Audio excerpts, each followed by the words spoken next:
Who was Oramfe? To ask this question is to set foot on a path that winds back into the oldest memory of the Yoruba people, into a time when the world was not yet divided by maps or conquered by empires, into an age when ancestors spoke to their children in fire, in storm, in the trembling ground beneath their feet. Oramfe was not simply a name in a story, not merely a character in a myth. He was the embodiment of force, the living flame of energy that shaped the Yoruba sense of identity, the god-fire ancestor whose presence revealed the power of light, transformation, and resilience. In the Yoruba worldview, the deities were not distant figures beyond reach.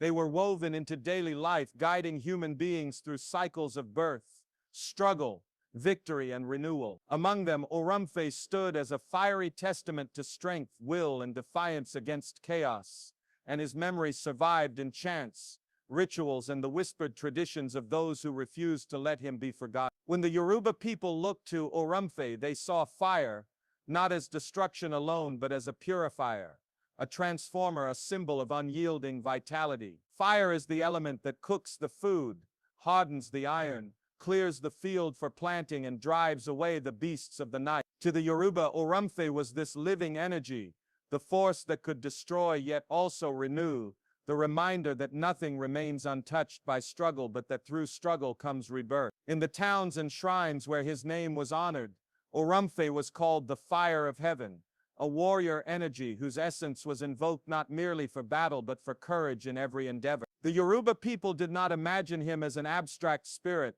They felt him in the crackle of the flames, in the forge of the blacksmith, in the heat of the sun, in the spark of determination that pushes a man to rise again after falling. To understand Oramfe is to understand the Yoruba themselves, for the Yoruba never separated their gods from their identity. Oramfe was a divine ancestor, which means his fire was also theirs, his courage also theirs, his destiny also theirs. He was said to be born at Oke-Ora, a sacred ground in Ile-Ife, the spiritual heart of the Yoruba. From this center radiated the stories that tied the people to their land and to each other, stories that reminded them that they were not wanderers without roots, but inheritors of a legacy written in fire and stone. While later generations would hear of Oduduwa as the founder of kingdoms, Oramfe's flame represented the raw essence of creation, the force that made kingdoms possible. To the Yoruba, Oduduwa built the house, but Oramfe lit the fire within it. Oramfe's fire was not only physical, it was moral. In the stories, he was the one who punished wrongdoing, who revealed falsehood, who struck with lightning when corruption and injustice threatened the harmony of society. His presence was a reminder that power must be used wisely, that strength must be balanced with justice, that no leader could escape the eyes of the fire god ancestor who saw into the hearts of men. To invoke Oramfe was to call upon judgment as much as protection, for fire consumes lies and exposes truth.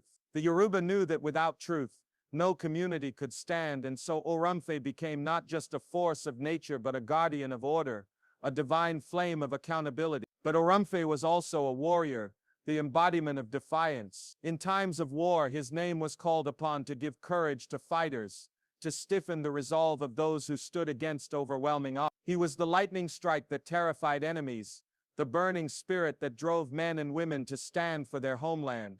The Yoruba people believed that to carry Oramfe's fire within was to be fearless, to be unshakable, to be untouchable by despair. His worship was not simply ritual, it was a training of the mind, a conditioning of the spirit to endure hardship, to fight with honor, to burn with determination. In Yoruba culture, fire was also tied to the forge, and the blacksmith was not just a craftsman but a sacred figure, shaping iron with Oramfe's flame. Every hoe, every sword, every tool bore the mark of fire, and through fire the Yoruba transformed raw earth into instruments of survival. Oramfe as the god-fire ancestor was therefore not distant but present in every tool that built farms, in every weapon that defended towns, in every flame that cooked the yam. He was practical as well as spiritual, and his presence meant that daily life was itself an offering to the energy that sustained existence. The memory of Oramfe also reveals something important about Yoruba resilience. Despite centuries of foreign intrusion,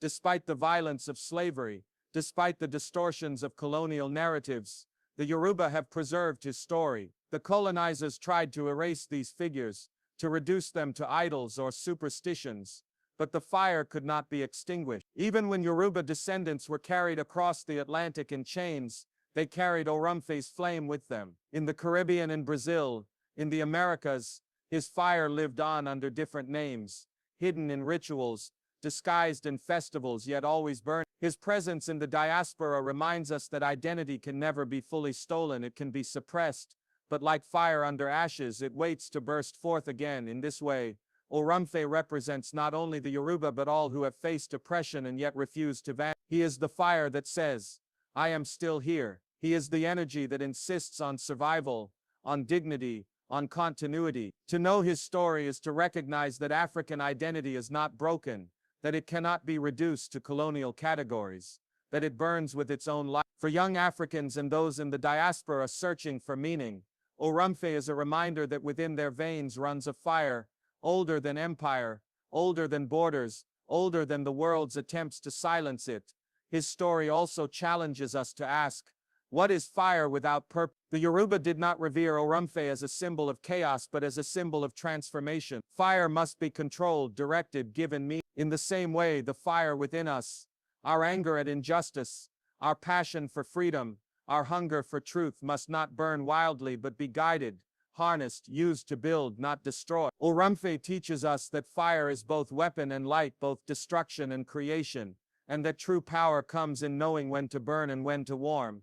When we speak of Oramfe today, we are not speaking of a distant myth but of a living principle. His flame is in every act of resistance against lies. His flame is in every effort to rebuild African pride. His flame is in every young person who studies their heritage, who refuses to believe they come from nothing, who understands that their roots stretch back to the dawn of time. Oramfe's presence is not locked in the past, it is in the courage of the present and the hope of the future.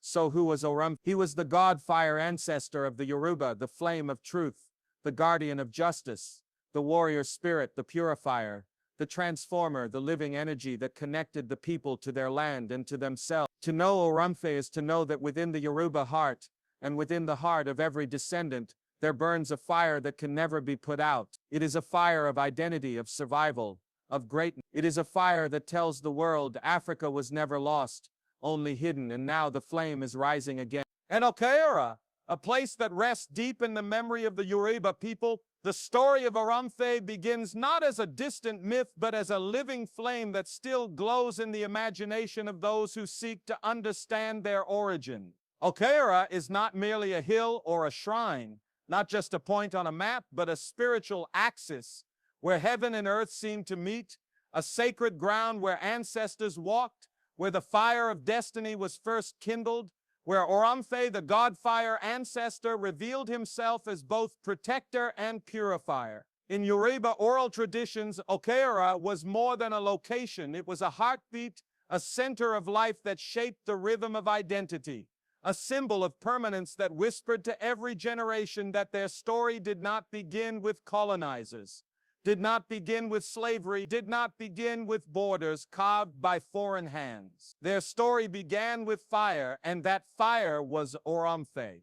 To stand at Okeera was to feel the weight of inheritance, the knowledge that one's blood carried a flame born in the dawn of time, a flame that could never be extinguished. The Yoruba people saw in Okeera the grounding of their existence, the soil into which their roots reached and from which their courage grew. In that sacred place, Oramfe became more than an ancestral figure. He became the force that turned chaos into order, that lit the path when shadows threatened to overwhelm. Okeera was not a silent hill. It spoke in the crackle of flames, in the sound of drums, in the prayers of priests who kept Oramfe's memory alive. It was there that the Yoruba learned to interpret fire not just as something that burns, but as something that cleanses, transforms, and prepares the way for rebirth. In every ritual that invoked Oramfe, Okeera was present, reminding the people that their identity was not rootless but anchored in sacred. It was this connection that gave them strength to withstand centuries of storms.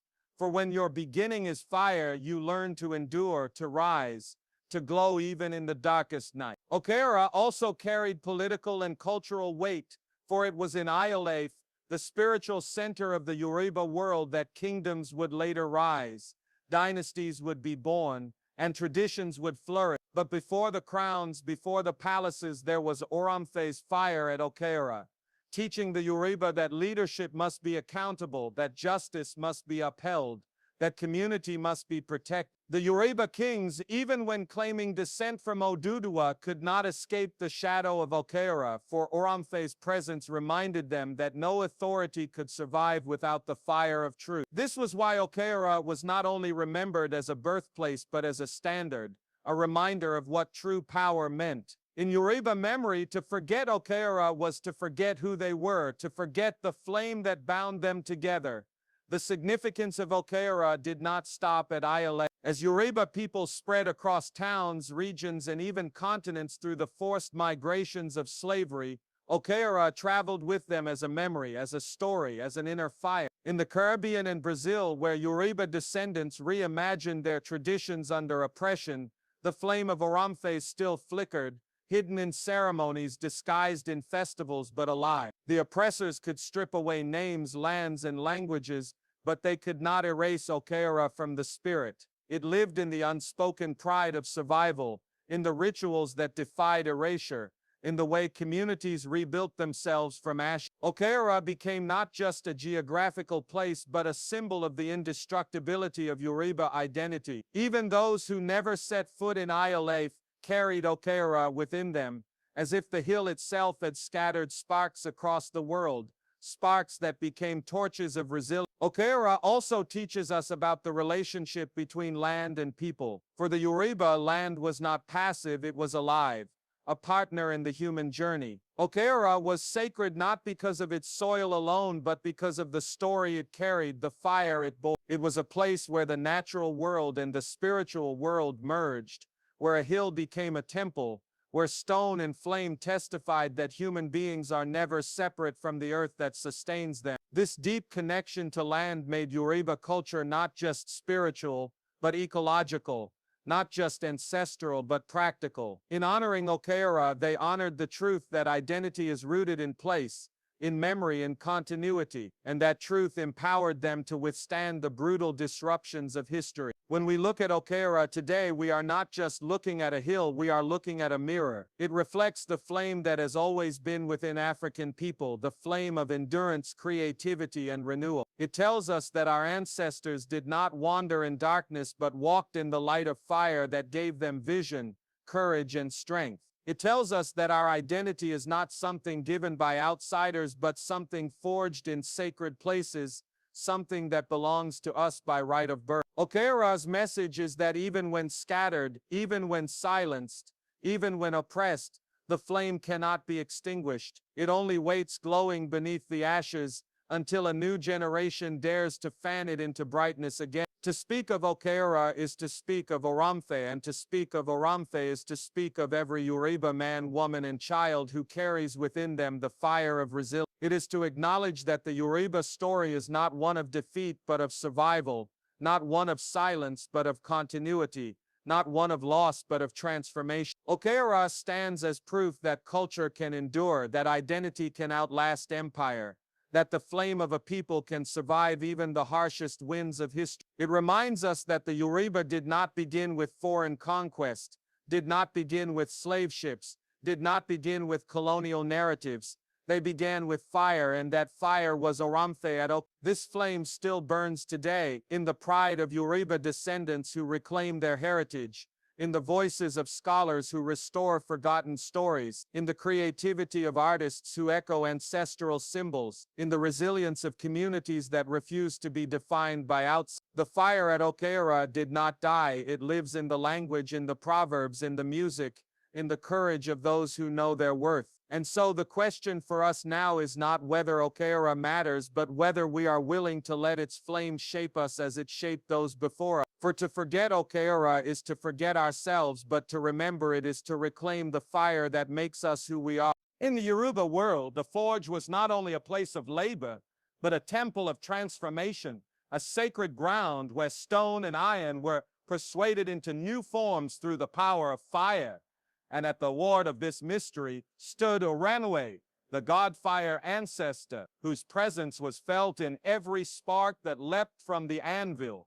The Yoruba knew that without fire there was no progress, no harvest, no defense, no civilization, for fire was the key that unlocked the secrets of the earth, and the blacksmith was the guardian of that key. To stand before the forge was to stand before the living breath of Oramfe, a flame that did not only consume but created, did not only destroy but refined, did not only burn but illuminated the path forward. The fire was feared and respected because it carried within it the dual promise of life and death, of building and undoing, and those who mastered it were seen as walking close to the divine. The blacksmith was never merely a craftsman in Yoruba thought. He was a bridge between the visible and invisible worlds, one whose hammer strokes echoed with spiritual authority. Each strike of metal on metal was a conversation with Oramfe, each glowing ember a reminder that within chaos there could be order, within rawness there could be form, within weakness there could be strength. The forge became a place where the future was hammered into existence, hoes and cutlasses for agriculture, spears and blades for defense, ornaments for prestige, and ritual tools for worship. These objects were not lifeless things, they were extensions of fire's energy, gifts from Oramfe passed through human hands,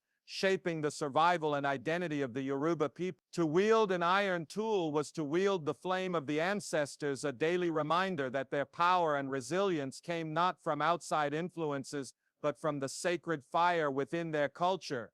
It was through fire and the forge that the Yoruba civilization expanded and solidified. Agriculture thrived because fire cleared the fields, iron tools tilled the soil, and weapons defended the harvest. Communities flourished because blacksmiths gave them the instruments of survival, the very means to feed and protect themselves. Without the fire of Oramfe, the land would have been unbroken wilderness. With it, the land became organized fields, thriving markets, and bustling towns. Warfare, too, was transformed by the forge, for no army could succeed without the weapons that came from the anvil's glow, and no ruler could claim power without the iron that symbolized both authority and strength. Kings and warriors depended upon the blacksmith, but the blacksmith in turn depended upon Oramfe, for his fire was not ordinary, it was sacred, a spark from the eternal flame. The forge also carried a moral weight, for fire was not only creative but also pure. The Yoruba saw in Oramfe the embodiment of truth,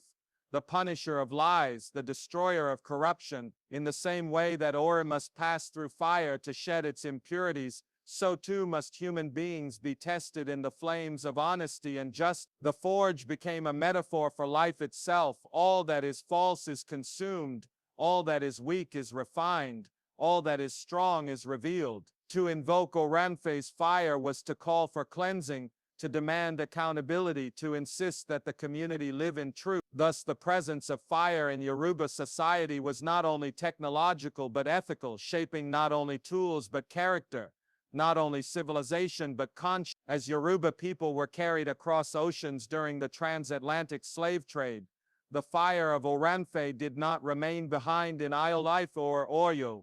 It traveled with them, hidden in memory, disguised in ritual, yet alive. In the Americas and the Caribbean, where African descendants rebuilt their shattered worlds, the figure of the fiery blacksmith reappeared in new forms, in the Orisha Ogon, in ceremonies of Candomblé, Santería and Vodou, where the hammer and the flame continued to symbolize survival and defiance. The oppressors could strip away lands, languages, and names, but they could not extinguish the forge within the spirit. The memory of Oramfe lived on whenever enslaved Africans created, resisted, and remade themselves with the stubborn strength of iron and the fierce brilliance of fire. In every drumbeat that called the Orisha, in every ritual that invoked the flame, there was Oramfe's whisper that fire cannot be caged, that truth cannot be silenced, that identity cannot be erased. The forge also became a symbol of transformation for the Yoruba diaspora, teaching them that even in suffering,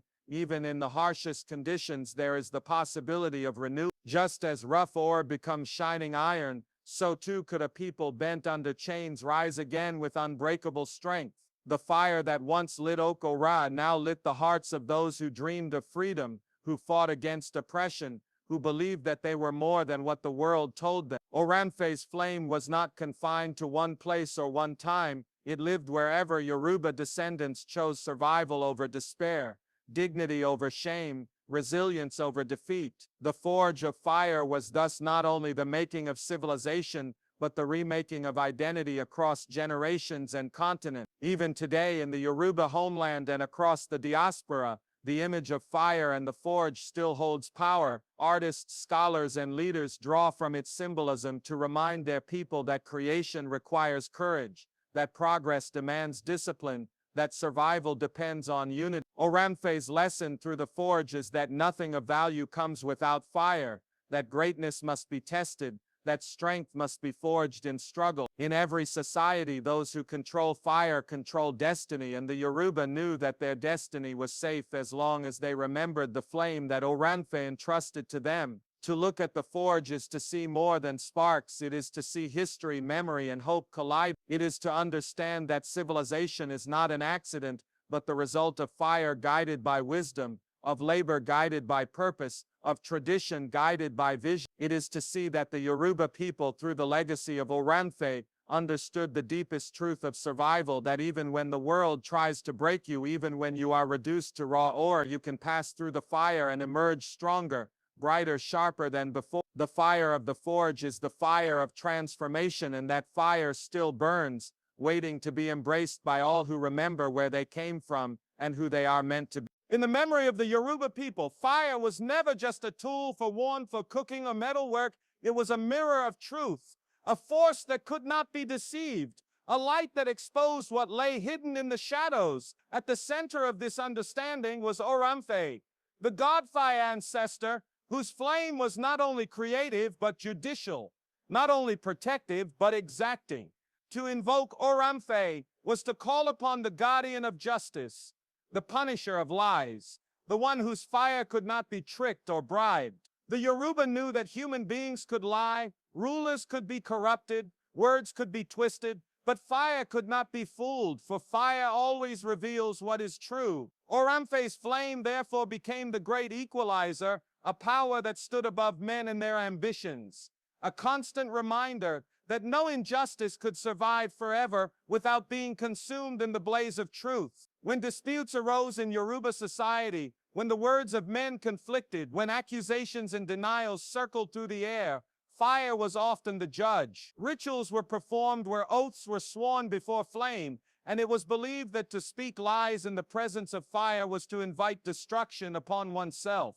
Fire carried Oramfe's breath, and no falsehood could endure it. This was not mere superstition, but a powerful social tool, for it bound the community together in accountability, reminding everyone that words carried weight, that deception was never without consequence. In this way, Oramfe's fire was both spiritual and practical, keeping order in society by ensuring that truth was always the highest law. Kings and leaders were not exempt from this fiery judgment. In Yoruba tradition, no ruler could act as though they were above the people or above the truth, because Oramfe's flame was impartial. A king who ruled unjustly, who oppressed his people, who strayed from fairness, lived under the shadow of fire. The knowledge that Oramfe punished lies and corruption made leadership a sacred responsibility rather than a license for tyranny. Justice was not simply a human invention. It was a divine flame that demanded respect. Leaders who ignored it did so at their peril, for sooner or later fire would expose them. This truth shaped Yoruba political life, grounding it in moral order, ensuring that power was checked by the unseen but ever-present force of Oramfe. The symbolism of Oramfe's fire extended beyond courts and palaces. It entered daily life, shaping how people lived and treated one another. In the hearths of homes, fire was not just for cooking. It was a reminder that family bonds must be rooted in honesty and respect. In rituals and festivals, fire was carried in lamps and torches, reminding the community that unity could not exist without truth. In warfare, the forging of weapons in flame was not only about strength, but about justice, for battles were not simply for conquest, but often for the defense of truth and order. Oramfe's fire therefore infused every level of Yoruba society, making it impossible to separate morality from daily existence. When the Yoruba were scattered through slavery and colonial oppression, the fire of justice did not die. Though enslavers sought to silence African traditions, the flame of Oramfe lived on in hidden rituals, in the way communities held one another accountable, in the belief that falsehood would eventually burn away. In the Americas and the Caribbean, Yoruba descendants carried with them the conviction that injustice could not reign forever, that every empire built on lies would eventually collapse. And indeed, history bore witness to this truth. As enslaved peoples rose in rebellion, as colonial systems fell, as new nations emerged from the ash, behind each act of resistance was the same flame, the belief that Oramfe's fire of justice could never be extinguished, that truth always outlives oppression. Even in today's world where corruption and dishonesty often seem to dominate, Oramfe's fire it reminds us that no lie is permanent, that no corruption lasts forever, that every injustice carries within it the seeds of its own destruction. Just as metal cannot hide its impurities in the fire, so too can no society hide its flaws forever. The Yoruba understanding of Oramfe's flame teaches us that justice is not optional, it is inevitable. Those who build on lies build on ashes, and sooner or later the fire will reveal it. This message is as relevant now as it was centuries ago, for the challenges of dishonesty, greed, and injustice are not confined to the past but continue to shape our present. The fire of Oramfe also offers hope, for while it destroys corruption, it also refines what is good. Communities that embrace honesty, leaders who serve with fairness, individuals who live with integrity, all are strengthened in the flame, emerging brighter and stronger. Fire does not only consume, it also purifies, making what remains more enduring. Thus, Oramfe's flame is not only a warning, but a promise that if we live in truth, if we stand in justice, if we honor fairness, we too will shine like refined metal, unbreakable, uncorrupted, unafraid. To embrace Oramfe's fire is to embrace the highest calling of humanity, to live honestly, to lead justly, to protect the weak, to expose the lies, to ensure that no falsehood stands unchallenged. It is to recognize that every generation is tested in the flame, and how they emerge depends on whether they honored truth or betrayed it. The Yoruba understood this, and that understanding allowed their culture to survive conquest, slavery, and colonization. For when all else is stripped away, when lands are taken, when names are changed, when histories are denied, the flame of truth remains and it cannot be extinguished. Thus, Oramfe's fire is not merely a relic of myth or tradition, it is a living force calling us even now to stand upright in a crooked world, to refuse the comfort of lies, to demand justice in the face of corruption, and to remember that every action is weighed in the fire. The Yoruba knew it, their descendants carried it, and we too must remember it. For only in truth can we endure, and only in justice can we be free.